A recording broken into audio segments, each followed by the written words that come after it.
Greetings everybody, another one of my little pieces to camera. I hope you're all well today. As promised, I said that I'd do one, and this is a very simple one. Everybody has bad habits. Don't really want to go into the details of that now. You don't have to say what bad habits you've got, but there's one particular bad habit that a lot of people have, and it seems to be quite widespread. And if you can eliminate this habit when you're putting your content together, it could make an awful lot of difference. So if you have this bad habit, don't feel bad about it, but if you don't, well, you can be nice and smug and gloat how wonderful you are. And I'm going to introduce you to when you're writing your copy and writing content, whether it's for a PowerPoint, a pitch document, a presentation, it could be material that you're writing to promote your business with in terms of a leaflet or a brochure or a website, copy for a website, but particularly social media adverts, anything like that you're putting together yourself in Canva or whatever it is you're using to do these things. And it could even be Facebook, actual live typed copy that you're putting into a comment or whatever. I can help make that better for a lot of people who actually have this bad habit, and I'm going to tell you what that is right now. I'm going to show you. This is your arch nemesis in writing copy. It's called an ampersand, and that is this ubiquitous scallywag that just infiltrates the majority of stuff that I see and read, and it's not your friend, it's your enemy, it's the thorn in your side, it's your arch nemesis, it's just everything. You do not want to go near that thing if you can help it, because people just invite it in and let it in and let it wander about all their text that they put out there, and it has no place in anything that you put out, pretty much. This ampersand is used pretty much exclusively to link two things together, for instance, or a group, or usually a pair, and it's, for instance, like Tom and Jerry, Morecambe and Wise, Bang & Olufsen, Dolce & Gabbana. It's usually used in a company title or an officially recognised pair or something like that, and it's a nice way of putting it. I mean, it's usually just a partnership or a duo of something that belongs together as a unit, and is like kind of officially recognised as so, like a brand or a company title or whatever. And sometimes it's used as a third in a line of three. So you've got I'm trying to think of an example. Freeman Hardy Willis sort of kind of thing, or you know, the and at the end can be an ampersand. But other than that, it just does not get used. You should not be using it. And what I see is that used as a general sweeping replacement for that word. Now that word is probably one that you learn in the first six months of learning to read and write. It's a very simple and easy word. It doesn't take long to type out, and you should not be substituting the word and for an ampersand when you are writing anything or putting something together. You should always use the word and people, I think it's probably because people use texts, and there's a whole generation growing up where sort of there's abbreviations and text speak and stuff like that. But when you're actually putting something together, that has no place, and you've got to just basically stop using it today. That's my advice. Just stop using that today, and that will make an awful lot of difference. And you might think, well, are people actually going to notice if I put an advert out, or I've put something out, or a presentation? Are people actually going to notice that I've stopped using the ampersand? Are people going to care or even notice? And the honest answer is probably no. They're not going to notice that you're not using ampersand anymore.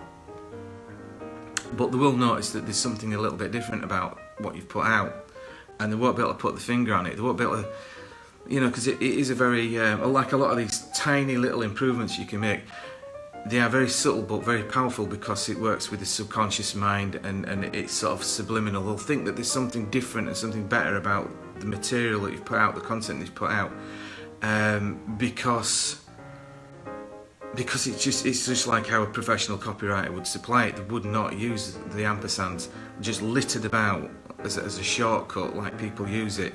So that's my one top tip for today. When you are putting something out, even potentially if you're putting something out as a bit of live stuff, live typed keyed in stuff on a Facebook post, if it's a professional forum or professional page or whatever you're writing on, be professional. Stop using ampersands. Use the word and it will make, even if it's just on a very subliminal level, it will make your content look a lot more cleaner, smarter, professional. But certainly if you're doing anything where you're putting a presentation together in PowerPoint, or you're putting something together in Canva for an ad, just get rid of that. Use the word and it will just look a lot more professional.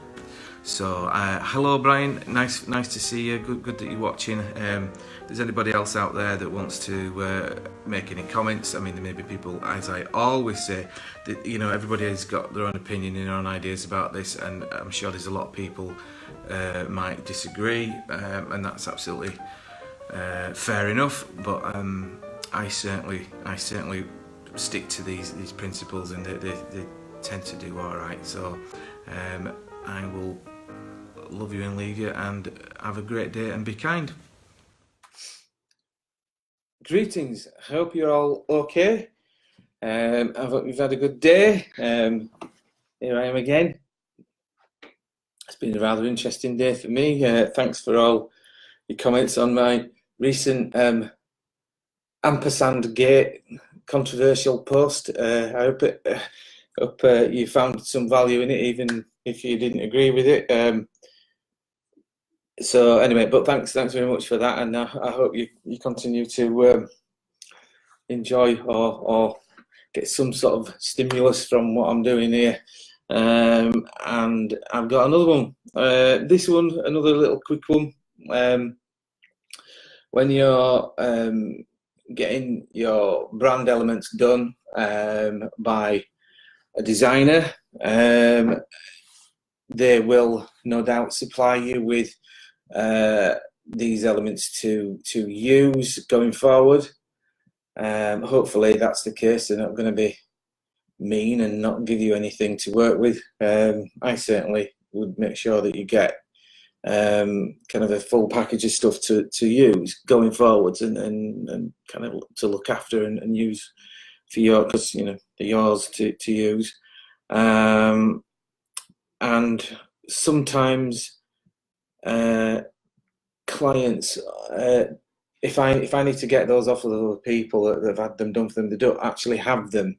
So here's a bit of a checklist for you. So if you ever get anything done, and you want to make sure you've kind of got a full complement of things. I mean, this is kind of, everything's a bit different. People will give and produce different things, but if you've kind of got these elements that I'm about to tell you, it's a nice, safe checklist.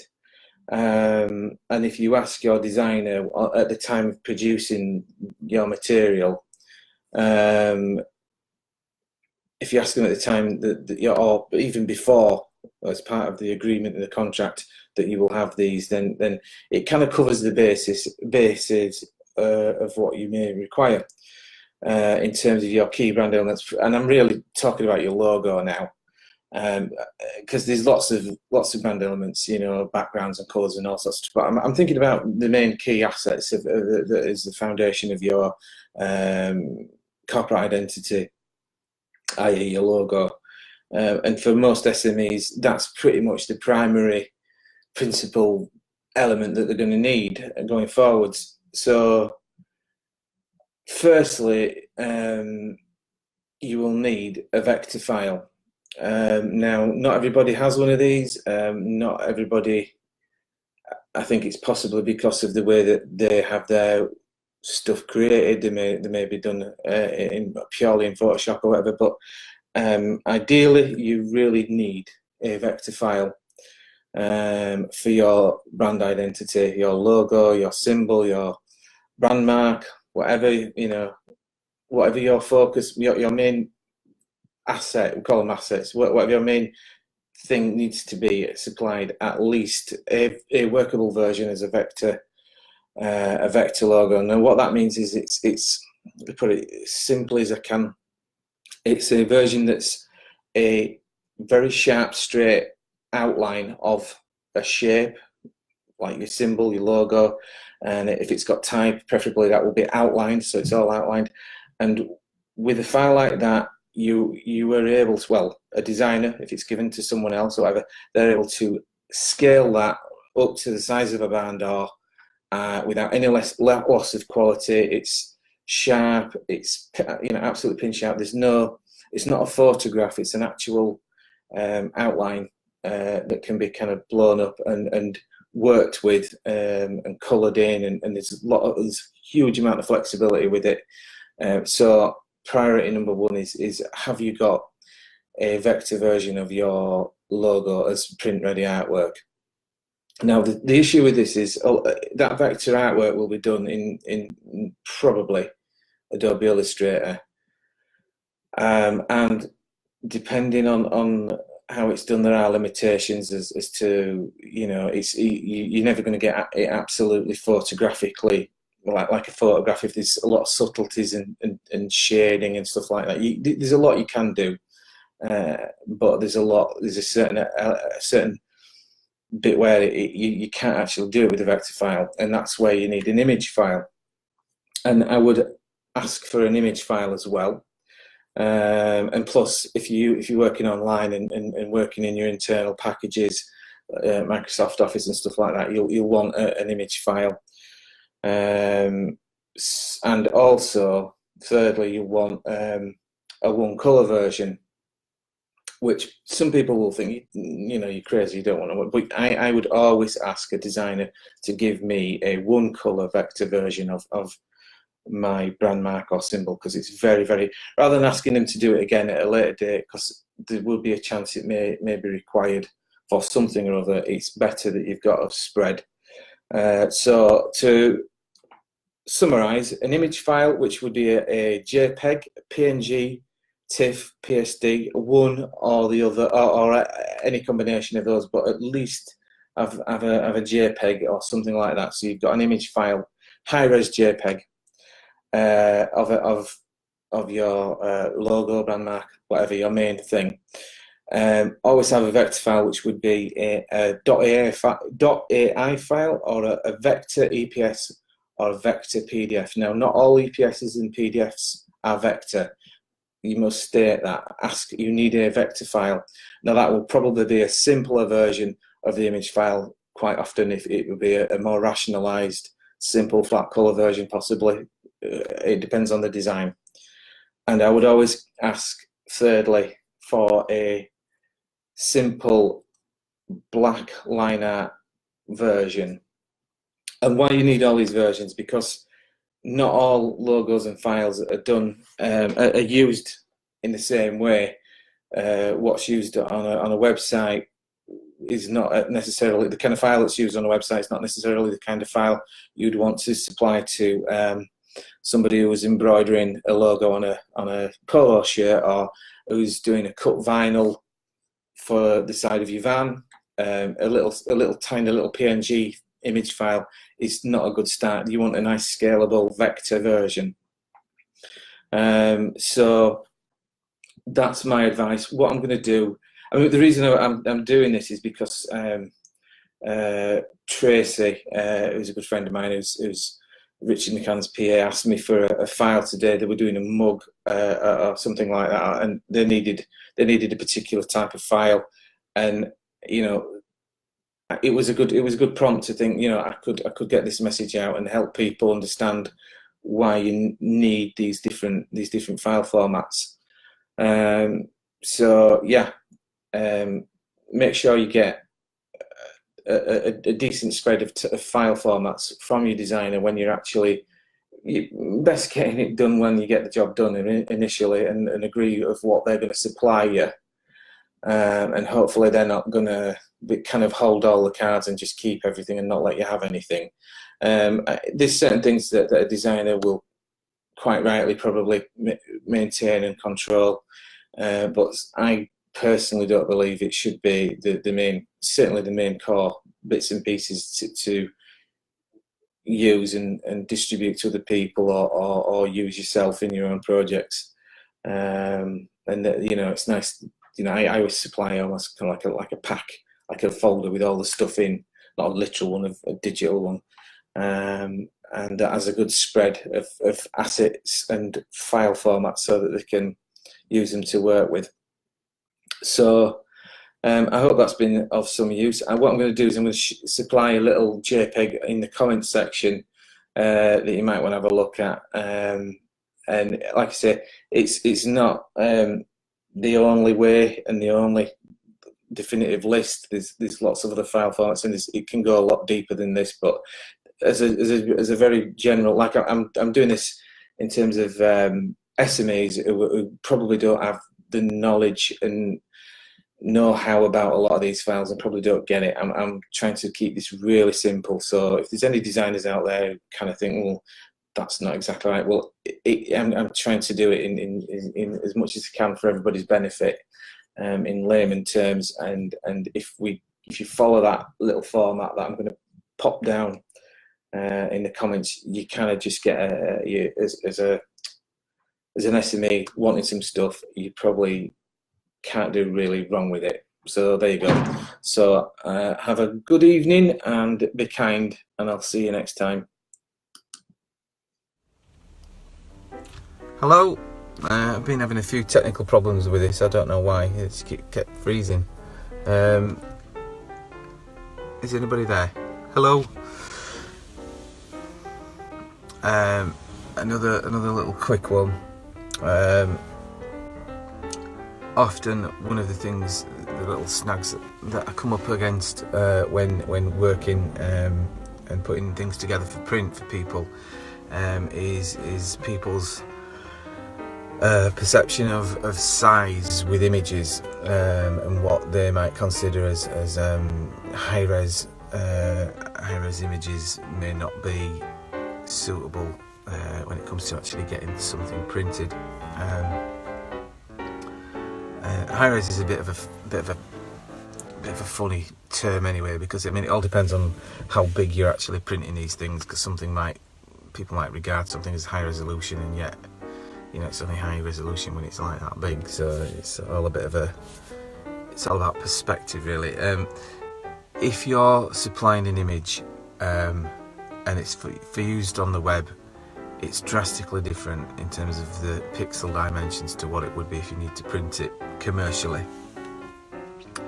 And my guideline for supplying an image, or being supplied an image by a photographer or somebody or whoever, is if you've got a master image and you want to pass that on to somebody to work with, I would always go for on the minimum dimension. So if it's portrait or landscape, on the minimum dimension, I would go for at least 3,000 pixels, maybe 4,000 pixels on the minimum dimension. That gives you plenty of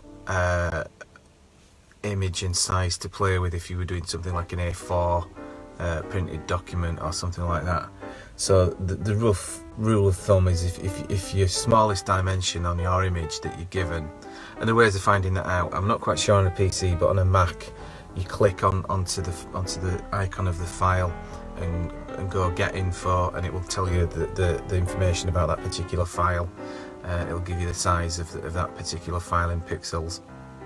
But you want to be looking to pass on to a designer or somebody to work with if they're working in print, a high-res, decent-sized image has got to be, you know, on the safe side, between 3,000 and 4,000 pixels in the shortest dimension, and if it's a square, it's both dimensions. But yeah, that's a guideline. So have a look.